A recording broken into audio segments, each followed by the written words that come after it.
இஸ்லாம் என்கிற உன்னதமான அந்த மார்க்கத்தை இன்ன தீன இன்தல்லாஹில் இஸ்லாம், இஸ்லாம் அல்லாஹ்வுடைய மார்க்கம் என்று அல்லாஹ் சொல்கிறான். தூதர் வந்து அறிமுகம் செய்த மார்க்கம் அல்ல. என்றைக்கு இந்த பூமியில் ஆதம் நபி முதல் மனிதராக முதல் நபியாக அல்லாஹ்வால் இந்த பூமிக்கு இறக்கப்பட்டார்களோ அன்றிலிருந்து துவங்கியதுதான் இஸ்லாம். இறைவன் மனிதர்களுக்கு வழிகாட்டி நெறியாக அனுப்பப்பட்ட மார்க்கம் இஸ்லாம்.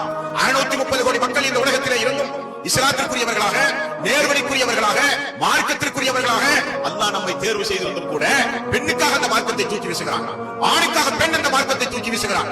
போதைக்காக, விபச்சாரத்திற்காக, ஆபாசத்திற்காக, அசிங்கத்திற்காக மார்க்கத்தை தூக்கி வீசிவிட்டு அதே நிலையில் மரணித்தார். உலாயிக அலைஹிம் லஅனத்துல்லாஹி வல் மலாயிகத்தி வன் நாஸி அஜ்மஈன். அல்லாஹ்வுடைய சாபத்தோடு அவனுக்கு அந்த விடைபெறும் பயணம், வானவருடைய சாபத்தோடு விடைபெறும் பயணம். நல்லடியார்கள் எல்லாம் அவனை சபிப்பார்கள். அநியாயக்காரன். அல்லாஹ் படைத்த இந்த பூமியில் அவனுக்கு இடைவெளிகளை ஏற்படுத்தியவன். அல்லாஹ் இந்த மார்க்கத்தை கொடுத்து வந்த மார்க்கத்தை அற்ப சுகத்திற்காக தூக்கி வீசிய அநியாயக்காரன் இவனுக்கு சாபம் உண்டாகட்டும்.